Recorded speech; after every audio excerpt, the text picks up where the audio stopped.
MAGA movement. It's Make America Great Again, meaning in the past. I completely agree with MAG, but it's the second A that I have trouble. Make America Great Again. When was it great? It's kind of open-ended. Does that mean in the 50s? Does it mean in the 20s? Does it mean in the 90s? Who knows? Who knows what it means? But so it too sort of puts itself as a sort of sense of a return to make. Now people act like anti-Semitism is just something that arose the day before yesterday. The universities are uniquely embedded in this. It's a false use of the accusation of anti-Semitism.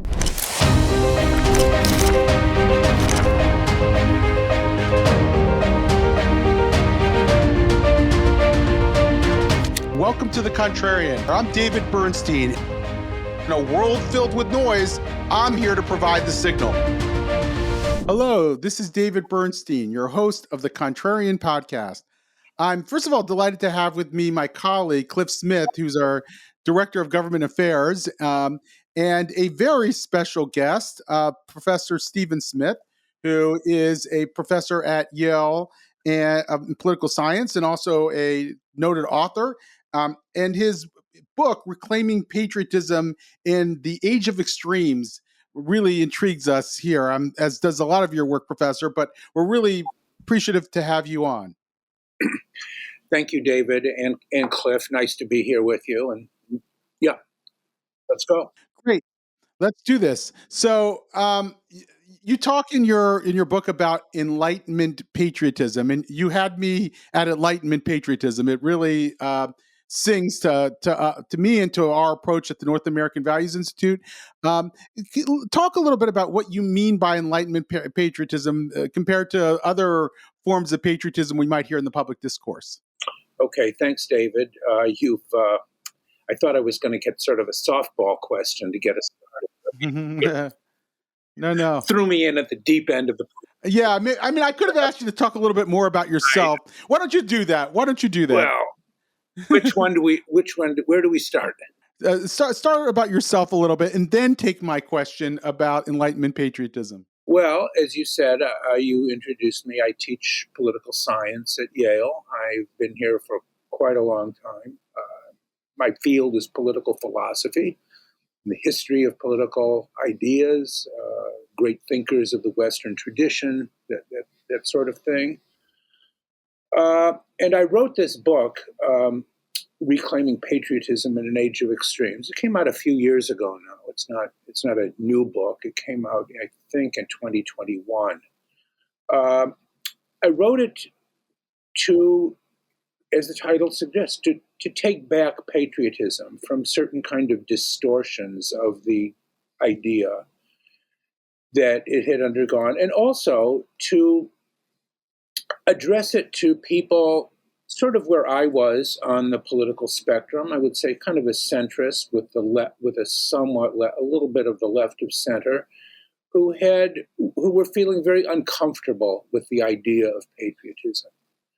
And the idea for the book crystallized for me at an event that I talk about early in the book. I'll just recount it for you and your listeners. My wife and I were at a 4th of July party a number of years ago with some dear friends from Yale, and a number of people were gathered, about 10 or so people. And we sat down to do a reading of the Declaration of Independence. And the wife of our host, the hostess of the evening, asked everybody, did they feel patriotic?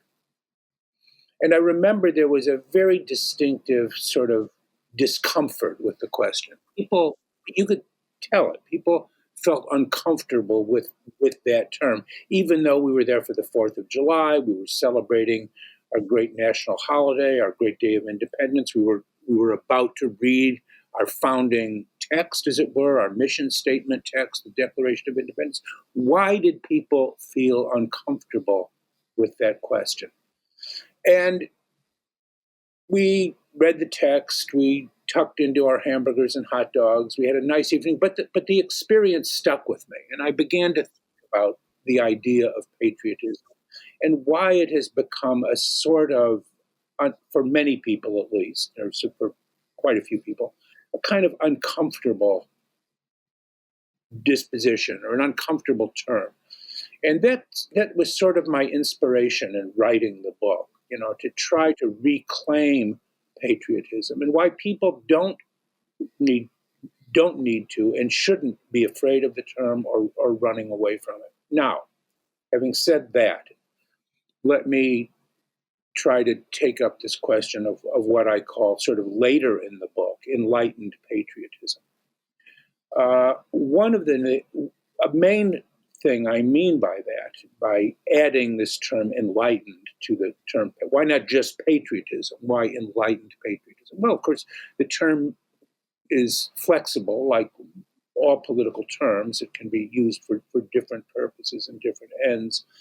But I particularly wanted to distinguish American patriotism from the kind of blood and soil patriotism and nationalism with which the term is sometimes associated, which is more commonly associated with it that way in European societies, but also in our society too, as people are increasingly identifying patriotism with certain kinds of communities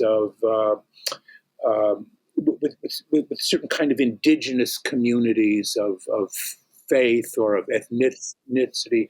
American patriotism, I want to argue in the book, is uniquely, because we are a special country, we are, I think, in that way, exceptional. Ours is a patriotism of ideas and a patriotism of principles. And that's why the Declaration is so important, because it enumerates our founding, not just our founding text, but our founding ideals. It is a self-evident truth. All men are created equal in terms of our rights to life, liberty, the pursuit of happiness. The legitimate government is governed by consent, and so on and so on. These are the things we stand for, the concepts, the ideas we stand for. And there is a determined effort today to say that patriotism has nothing to do with ideas. It's about the land, it's about the soil, and so on. And enlightened patriotism was an attempt to return the idea of patriotism to our founding beliefs and the beliefs of the founders who established them for us for all times. So a little story of my own that was my sort of epiphany. A few years ago, my wife was watching old episodes of The Golden Girls. I think it was right after Betty White died. And, I was sort of just once in a while tuning in to what was happening. I heard something stopped me in my tracks. It's when Dorothy, the B. Arthur character, told her mom, Sophia, that Mom, you were the one who put the American flag in my hand. You were the one that told me what it was like to come to Ellis Island. It was and I thought, wow, this is a TV show on the vanguard of social change for its time in the 80s and I think probably early 90s. And that's the way we used to talk then. That was probably not such a radical concept, and yet it stood out as quite shocking to me, because I hadn't heard it so long. And it, I presume I'm like you. I live in an area that's very blue, and I see a lot more evidence of patriotism when I take a drive through a coal mining town in West Virginia that might be economically depressed than I do in my much more upwardly mobile area of Montgomery County, Maryland. And I'm just saying, like, what do we make of that? Why did we go from the Golden Girls patriotism to this sort of nervousness that you expressed on that July 4th, meeting? It's a great question, and there are many sides to it. But I think one reason is that people who live in your area and mine, especially educated people of a certain class and a certain degree of sort of background, increasingly come to see themselves as global citizens of the world. At Yale, for example, students come and they're kind of inculcated with the idea that the problems of today and tomorrow are global problems, and you should think of yourselves not primarily as citizens of one state that's considered parochial, that's considered backward looking, but to think of yourselves as citizens of the world whose obligations are not to one people, but to humanity as a whole. And I think for that reason, we have, among others, we have problems with the idea of being patriotic. It seems to suggest, and I show why I disagree with this, but it seems to suggest to many kind of views of my country, right or wrong. We can't criticize anything because patriotism means taking an utterly uncritical attitude towards your country and its past. I don't believe that at all. And it also suggests that our obligations end at the border, or maybe I should say today, the border wall. We defend our own and the hell with the rest, which I also don't believe. But I don't believe that being a patriotic citizen means that we adopt a hostile or indifferent attitude to those elsewhere. I'll turn it over to Cliff in a second, but I have one more question for you. Maybe you'll help me write my next essay. I'm writing an essay on for July 4th for a publication that has asked me to do it on why American Jews should reclaim American values. And we spend a lot of time at the North American Values Institute, as you can imagine, thinking about what those values are: equal opportunity, freedom of inquiry, a whole, and you could come up with an I like e pluribus unum, and which I think is just, I have a T-shirt with e pluribus unum that I wore yesterday, and it strikes me that if you were to take those values that I'm sure if we spent 10 minutes on, we'd probably come up with a great list, and bring them to the average person on the sort of left or the right, there would be widespread agreement of them. And yet we're dealing with an ideological left that challenges that, not just for globalization, I would argue, although I think that global citizen concept is really interesting, I think correct, but also because it thinks that many think America is not a country worth being patriotic toward. And then an ideological right that, that's America right or wrong, and is increasingly illiberal. And while it may give voice to these ideas of these American values, Enlightenment values, whatever we choose to call them, in fact, some of the emerging voices are anything but expressive of those values. How are we not able to, if I'm right, maybe you think I'm wrong, how are we not able to give voice to this much more common and mainstream perspective? Well, it's a great issue. I suspect for many, as you say, you get people in a room, there would probably be greater agreement than people often think. Whether it's the media or online stuff, people, trolls, and they live in the area of conflict and disagreement and elevate these disagreements to existential significance. Whereas, in fact, the real differences are probably, as they always have been, sort of at the 40-yard lines of both. You can talk about equal opportunity. People may understand that term a bit differently, and these concepts are very porous. They don't admit of a single definition. But I think the differences are not as fundamental as they're depicted. But we live in a culture, we live in a moment at least, I don't know if it's our culture, but it is our moment, where every disagreement seems to be turned into an existential question of life or death. If I'm right, you must be wrong, and vice versa. And I think there have been a number of, I hate to draw on social science. It's not something I do, but there have been a number of experiments here and abroad of bringing people together of very different views and, putting them in a room, making them face one another and talk to one another, something we don't do so much. And they find out exactly what you say. There's far more, not consensus, but there's a greater kind of a sense of common goals and common ends than we usually think today. We're led to think by when we read, when you listen to Fox News, you listen to MSNBC, each of them in their own way have their is a purpose of mobilizing conflict. I would like to talk to you about one concept that was in your book that I found very interesting and very intuitively correct. And you talk about the bifurcation of American identity into two different narratives that relate to how we see the country. One is the narrative of return and the narrative of progress. The narrative of return, you mention, and I'm paraphrasing here, but basically it wants to go back to the founding as the core of what it means to be an American.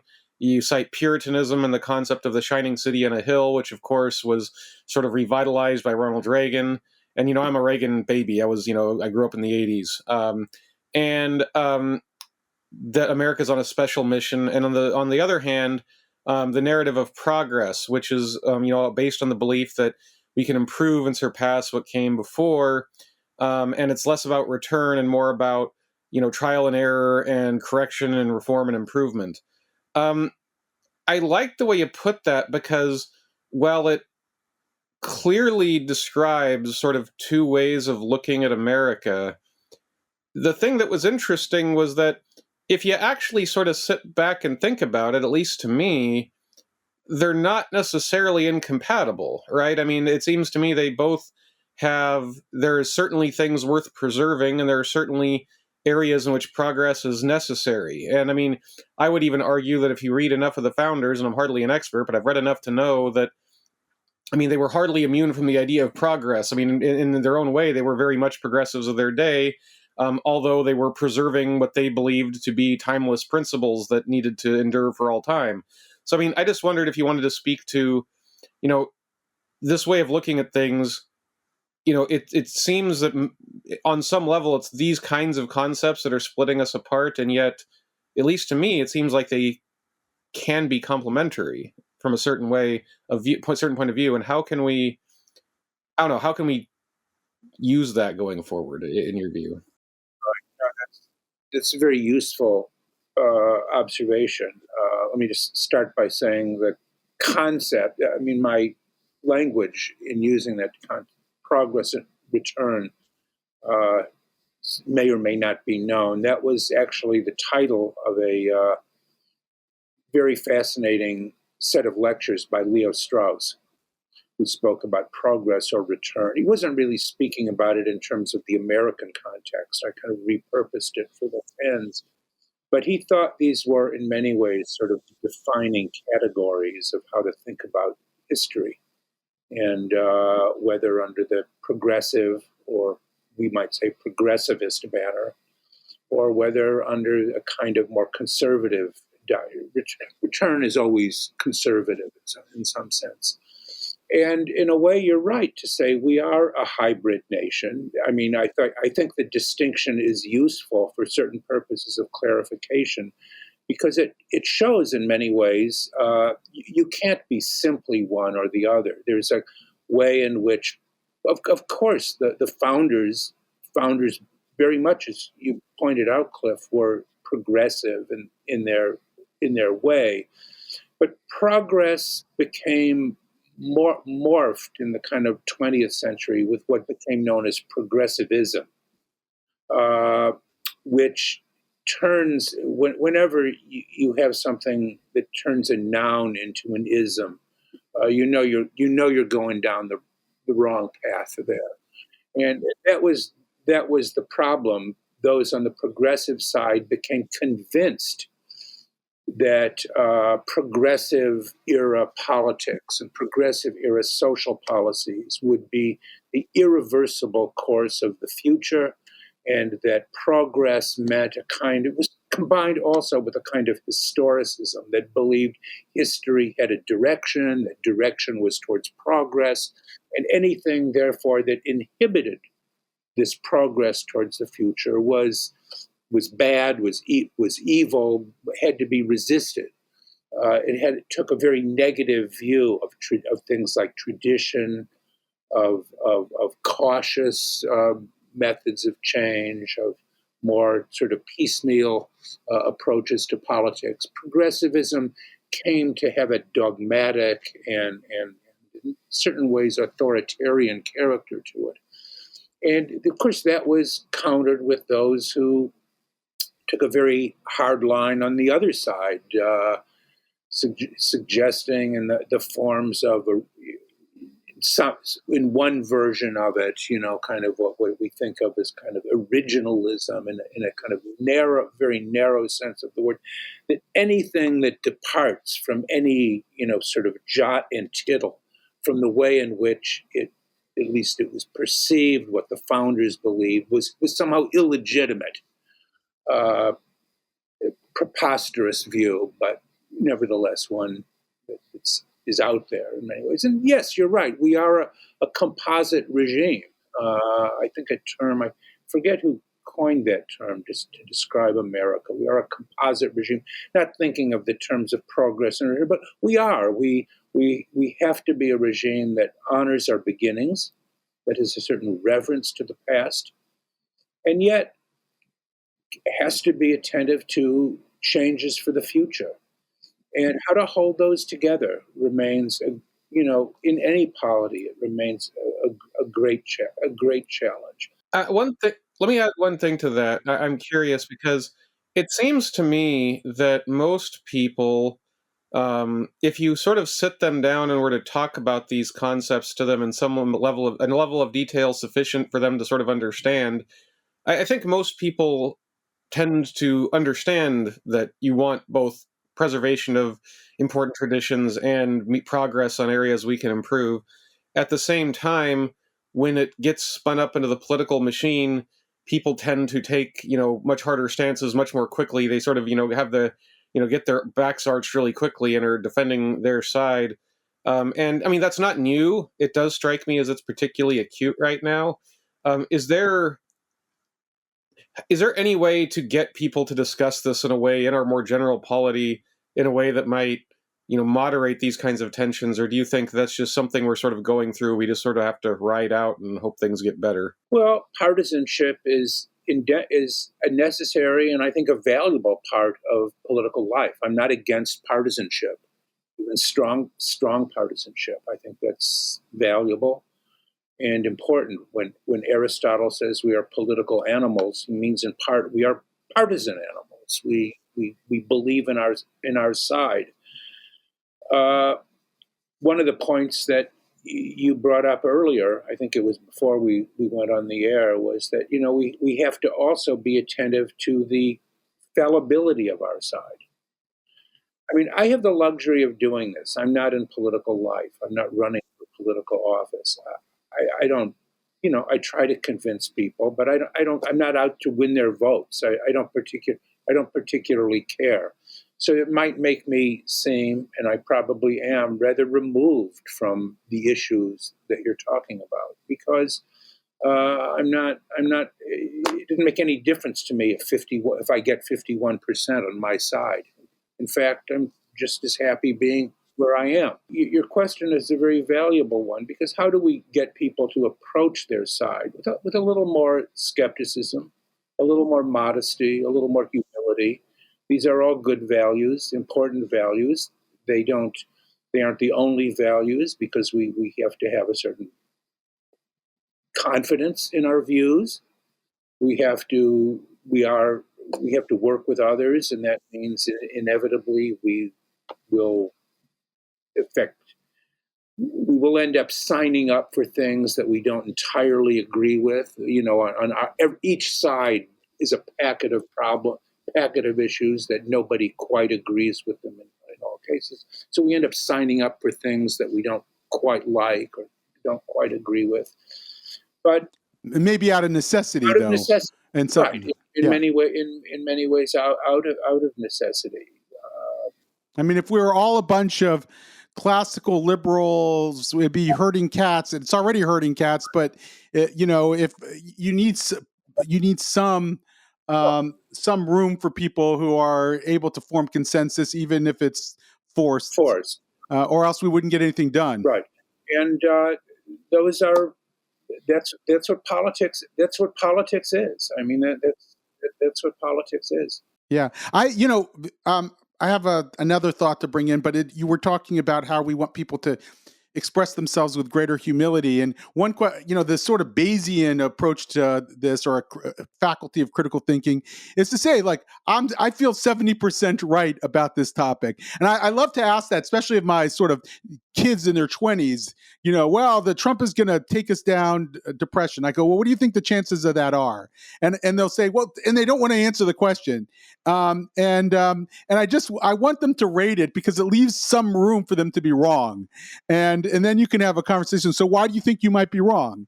Then therein lies the conversation. There's another overlay to this sort of partisan idea that Cliff brought up, or sort of the paradigm of progress versus the paradigm of what was the other one? I'm sorry, the paradigm of return. Yes. And Alana Newhouse, who is the editor of Tablet Magazine, wrote a piece that got a lot of play a couple years ago on what she called Brokenism. Maybe this is another ideology that shouldn't be an ideology. But her thesis is, look, that the division now is not between people who are conservative or liberal, but people who think the system is fundamentally broken and not serving its original purpose, versus those who think it basically is, even if it needs some reform. And you can argue that today's Republican Party, or certainly the MAGA movement, is a brokenist movement. It's not engaging in a politics of return. It's engaging in a politics of what it conceives as progress. And I'm wrestling. I have to say, I wrestle with this, with her argument a lot. Like, to what degree am I in the brokenist camp, and to what degree am I not?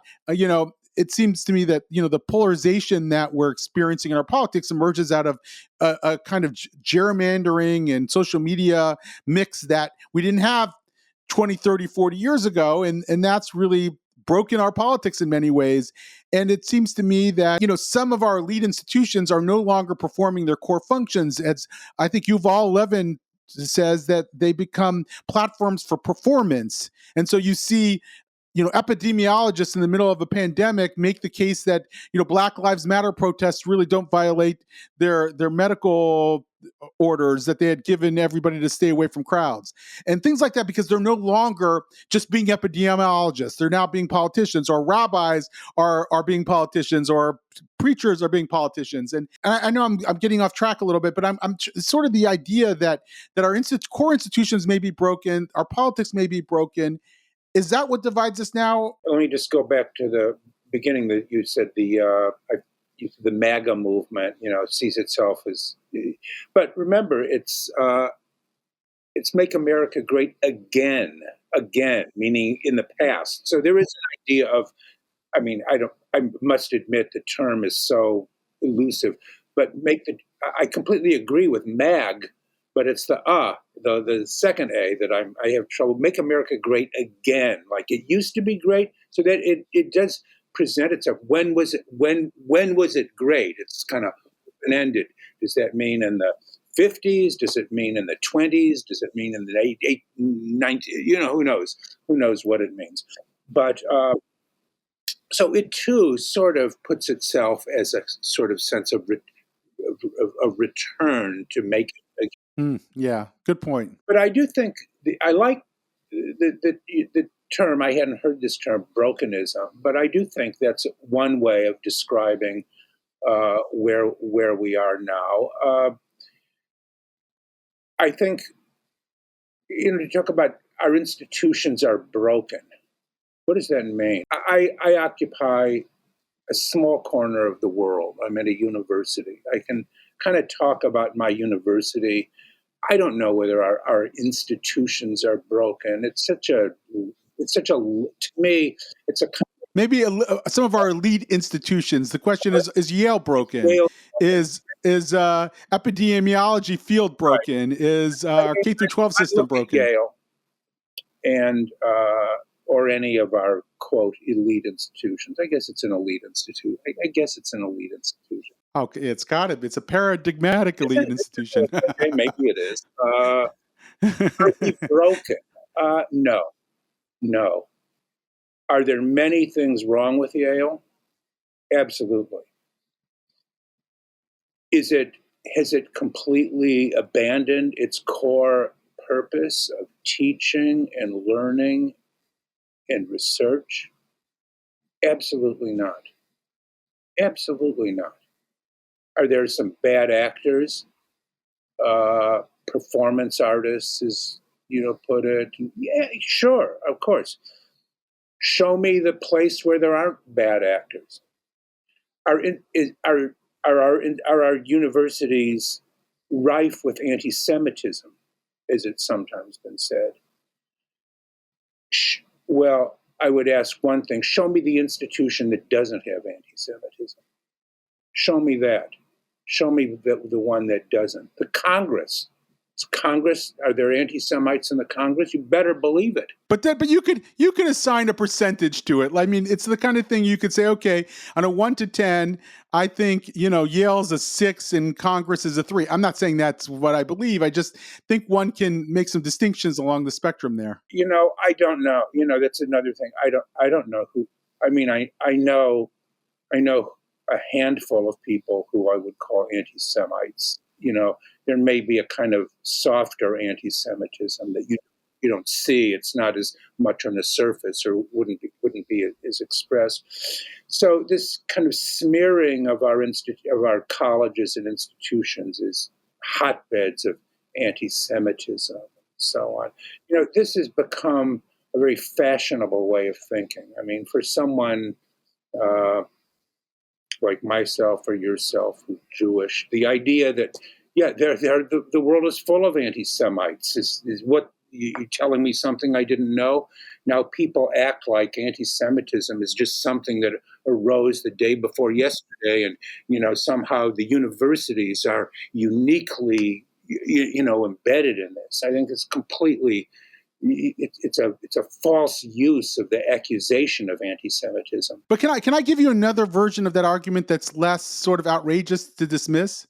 Yeah, I mean, it wouldn't be so much that universities are hotbeds of Jew hatred in the classical sense, but rather universities have embraced this oppressor-oppressed ideology, postmodernism in its various forms. That's rife in the social sciences. That's rife in the humanities. Again, that doesn't mean that there's no examples that. To the contrary, of course, there are, and you're a living proof of that. It doesn't represent your approach to education, but it one gets the sense that it is pretty dominant, and that dominant oppressor narrative gives rise to forms of anti-Semitism, maybe a softer anti-Semitism, maybe a harder anti-Semitism in the form of some campus protests. But I could still say, okay, look, even if there's 100 students yelling "globalize the Intifada" at Yale, it doesn't mean that that's how the majority of Yale students think or Yale's faculty. But the brokenest assertion to me, with more compelling version of that, would be Yale is in the grips of an ideology that gives rise to anti-Semitism and gives rise to anti-Americanism and other forms of illiberalism that we don't much like. That would be my better argument. Well, I very much agree with your statement about this kind of white settler colonial thesis, which is, to me, overtly anti-Semitic. And this idea fosters anti-Semitism. I mean, the idea that the preposterous view that the world is divided into the oppressor and the oppressed, and that there's some kind of ethnic or color distinction between them. The oppressed are always the people of color. The oppressors are the white. And in this narrative, the Jews are on the white. They don't realize that the Jews were murdered in Europe and driven out of Europe because they were deemed non-white, non-Aryan. An extraordinary, perversion of the past and perversion of history. The question is, and I think none of us really know the answer to this, I don't know it, is how deep is this? How deep does this go in our universities and in our sort of more, in the kind of educated public culture that we inhabit? How deep does it really? Uh-huh. That is the question. How deep is it, if you don't mind me asking, in your own department? How deep is it in political science at Yale? I'm a little bit loath to speak on the air about my own department. I understand. I understand. I don't want to do. That's not a fair question for me to ask you. But if you want to just speculate, maybe on what what colleagues say from other universities, It is far more prominent in humanities. I mean, I'm in a social science field, and one reason why it's not as prominent in my department and others is because we have such a fetishism about numbers and quantitative stuff that it doesn't pay as much attention. It doesn't think of itself as a haven of these kind of identity politics things. It's a field that increasingly, I mean, there are other pathologies connected to this. Political science and many of the social sciences continue to think of themselves as STEM fields, as science, technology, engineering, and mathematics, which are less on the cutting edge of these kind of identity issues. You do find it far more prominently, and I'll speak generally, in fields like American study, in what you might call the studies areas, African American studies, American studies, certain areas of literature fields are more susceptible to this kind of ideologization of the university. And its faculty, and how, again, we've had some very bad actors here. But I'm going to defend you. I'm going to do something maybe shocking for this. I'm going to defend Yale. I think, we've had some bad actors, but we've had some good ones too. Our former president, now former president, Peter Salovey, spoke up, not perfectly, but strong after October 7th. Unlike most of his peers at other universities, he did speak up against what happened. And there's been a lot of pushback at the university against these kind of randomized protests that have grown up. One of these student groups was denied its campus affiliation. So I think we've done a decent job of pushing back against the anti-Semites, against this kind of culture of identity politics, and I don't know quite I just don't know quite where we are on sort of the DEI front, which I do feel is being pushed back against, but I can't really tell how deeply. So I'm going to defend my university, elite as it is. I do think we do some things right, or try to do some things right. Well, I guess since we're on that topic, I had noticed that you said in a lecture, I think last year, you talked about this DEI establishment, and you basically talked about, hey, would Socrates or Emerson or other such scholars be welcome on today's campus, and suggested that it incentivized radicalism and exaggerated victimhood. I just wonder, I mean, when you talk about so I also know you there's a video floating around of you waving an Israeli flag in front of Palestinian I would say pro-Hamas protesters, frankly. And how much of that sort of radicalism that we've seen on campus do you attribute to this establishment, the DEI establishment and that mindset that we're talking about versus radical Islam versus traditional, right-wing anti-Jewish hatred or nationalistic? I mean, how much of this is a unique product of the establishment you're speaking of versus, many other things that play into it? Well, I would say the DEI policies are very soft kind of instigators of this. What do I mean by that? Of course, they're not overtly teaching or propounding anti-Semitic beliefs, but there's this language that is now pervasive about we're trying to foster community. We're trying to foster belongingness. And of course, as a contrarian, you will appreciate, I didn't sign up to become a member of a tribe. I didn't come here to be part of a quote unquote community. And that's why I asked the question, would Socrates or Thoreau have found a community here? It would have been repulsive. They would have found the whole concept repulsive, as I think any serious person should. We're here to be teachers and scholars, not to be a community. This is kind of phony language of communitarianism. Right. I heard that first at Yale, actually, when the Christakises were under fire, and this young woman in this famous video was crying, "We're a family here. We're a family." Right. And, I thought, okay, that's where the first thing you got wrong there. I would say, to quote the great philosopher Sidney Morgenbesser. Yeah. He was asked why someone was saying, how two negatives could make a positive, but two positives can't make a negative. And he said, yeah. But anyway, there's that. I mean, that doesn't foster anti-Semitism by itself, but it is kind of this kind of soft language of kind of the enforced communitarianism. Where DEI goes very wrong is in this idea that, there are certain privileged, in a way we have reversed privileged groups,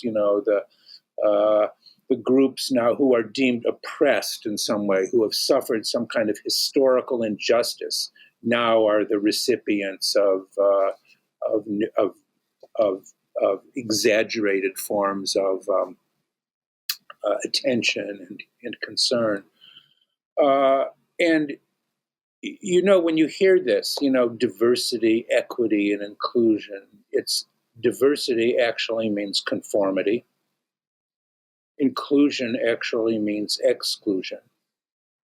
And equity usually means some form of injustice. So they're kind of the opposite of what these things. I might have to use that. I've characterized them slightly differently, but I mean similarly, but not in the same terms. But I think I like yours better.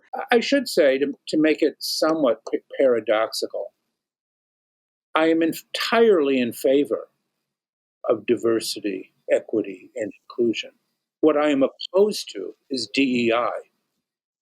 And this has created an immense administrative bureaucracy whose job is to oversee these new categories that have been these new categories of privilege. And that does, I say we have not lost our mission, but it does tend to skew our mission in a particular direction, which I strongly resist. Yeah. Let me ask you about that. We put together something that we're sort of batting around internally. I actually, what is DEI? And I came up with something like 15 or 20 different programs that are sometimes all lumped under DEI. And, some of them are exactly the kind of DEI we're talking about, highly coercive, and some are just really extreme ideological expressions. There are some things that I think you could argue are acceptable or even good. I was talking to a very prominent law partner at a big firm, and I was critiquing DEI, especially DEI that shows up in education institutions. And he got his back up against the wall a little bit, and he says, DEI in my firm is a mentorship program for African American associates. And I said, oh no, that's not the kind of DEI we're criticizing. And I've always supported that form of diversity. Like, try a little harder. There are people who come from disadvantaged communities. Make sure that they feel extra included. Go out. Look for them in your hiring process and the like. I have to tell you though, I'm getting at a time when maybe we need to sort of snap back to color blindness. I'm finding that even that original form of diversity that I supported harder and harder to defend. And I'm wondering if what you think of that.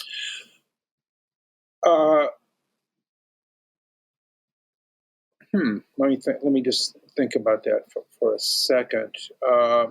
I get to ask you all the questions I'm struggling with, and try to get some wisdom. I think we have done things like that at Yale. I mean, long before there was something called DEI. We are aware that people come in with different levels of educational experience, and yet who we believe show the promise to make an important contribution, and yet who need a little bit of additional attention, mentorship, and the like of the kind your friend. Right, but does it have to be, or should it be all along lines of race, or should it be now on some broader disadvantaged class category? I think it probably is moving in that direction, because, I mean, one of the embarrassing facts that people well know is that many, not all, many of the so-called disadvantaged groups who come here actually come from the same middle and upper middle class families and went to the same middle and upper middle class suburban public schools or private schools as everyone else. The most kind of, in many ways, the most culturally and educationally disadvantaged students today are the ones who come from rural communities, often in the South and the Midwest, many of whom are recruited to play for sports and sports teams, and they the ones come with certain kinds of cultural and educational disadvantages who need you might say a little extra push. But so there's a certain hypocrisy and a certain bad faith, as we now say, about the way in which these kind of DEI programs, what they're oriented towards, and who are the recipients of their attention. Right. So, coming full circle, and we're gonna maybe make this the last question, if that's okay.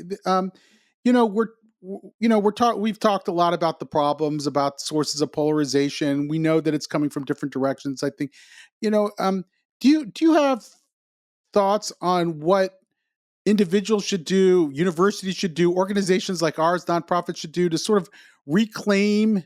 I think I called it Enlightenment Patriotism, but I think you said it's Enlightened Patriotism, which makes much more sense. Enlightened Patriotism, and to ground ourselves in it. What does that look like and sound like to you? Defend the country, defend ourselves, and don't walk away from who we are as a people and as a nation. Take pride in what we have been. Don't wallow in our sins. There are many, but show me the country or the nation that is blameless. There are many, but let us take pride in our achievement, recognize our faults, but take great pride in our national achievements, in our heroes, in our great national heroes, of whom there are many. I'm currently writing a book on the idea of the statesman, and called Why Statesman. It's a little bit of a companion volume to the patriotism book, looking at taking pride in our national heroes and statesmen, and what a statesman is. These are very valuable things. And I think for people who, David, as you mentioned, I don't know the audience, but for people probably listening who may be uncomfortable with patriotism, want to know why they should be patriotic, um, cultivate an attitude of reverence and respect for the past. This doesn't mean a ideology of return or a kind of, but it does mean that we have to bring with us a sort of sense of where we came from and the importance of where we came from as a guide for moving forward. Maybe this is very general. Yeah, no, but I think it's very useful. It seems there's been a lot written today by about classical liberalism, and that classical liberalism by itself. Jonathan Rauch writes about this and has a book out recently, divorced from some sense of civic connection or some, or even the Judeo-Christian ethic, if you will, doesn't really ground a society sufficiently. And it sounds like you're articulating a kind of civic and patriotism that would help keep us grounded, even as we are free to pursue our various ways of looking at the world, lifestyles, and the like. Does that tension play out in your mind as well? Yes, I should say I'm a great fan of Jonathan Rauch's book. He's a Yaley, by the way. Uh, Yes, he is. Yeah. Proud Yaley. Uh, One of the things I didn't talk about earlier when we were talking about enlightened patriotism, I said patriotism has two dimensions. I mentioned the kind of aspirational aspect of American patriotism. It's grounded in our fundamental ideas and principles and so on. But I also talk in the book about patriotism as what I call ethos patriotism. It can't just be about ideas and aspirations. It does have to have a certain grounding in a way of life, the ethos of a people, their way of life, our habits, our dispositions, our language. These are also elements of patriotism, without which the aspirational parts of it just lose any connectedness. I don't know, there was just a little bit of stream of consciousness on this, but I read this morning, alas, I read an obituary for the great philosopher Alistair MacIntyre, who wrote a book many years ago, written many books called After Virtue, the way in which he thought the virtues needed to be grounded in what he called practices or traditions, without which the virtues don't really make any sense when divorced from the practices that brought them. But there's reason to be critical of some of this. It's a kind of historicist view. But anyway, but there was but I think it's connected to what the point made about Jonathan Rauch and I'm making about ethos patriotism, that the role of ethos within patriotism, that MacIntyre was a great philosopher, in my opinion, understood the way in which concrete practices of behavior that I call ethos, a kind of Aristotelian term too, helps to maintain our patriotism. Yeah, very important. Patriotism, and I hope it sustains our sort of fundamental liberal values as well when it's connected to some sense of ritual or some sense of national pride. I think those two need to be bound together for them to work, or classical liberalism sort of becomes nihilistic in a way. It consumes itself. People fragment so much that they cease to have a common language or culture, and so it's that balance that needs to be sort of restored. Let me throw in a quote from the professor's book, which seems very relevant. This is a quote I had never read before, but I'm glad you highlighted. You quote Abraham Lincoln saying, "Let reverence for the laws be breathed in every American mother. To the lick-spitting baby that prattles on her lap, let it be written in primers, spelling books, and in almanacs. Let it be preached from every pulpit, proclaimed in legislative halls, and enforced in our courts of justice." I thought that was a very interesting explanation of perhaps what has been lacking in the last few years that perhaps we could come back to, all while admitting our faults and finding ways to improve. The young Lincoln, his Lyceum speech. Yeah, that's a great one. Yeah, this is fascinating. I wish we could go on, and we're going to have you on again when your new book comes out. Cliff, David, thank you very much for this. I've enjoyed the conversation immensely. Thank you. Likewise, really appreciate it, and looking forward to our next one. Cheers.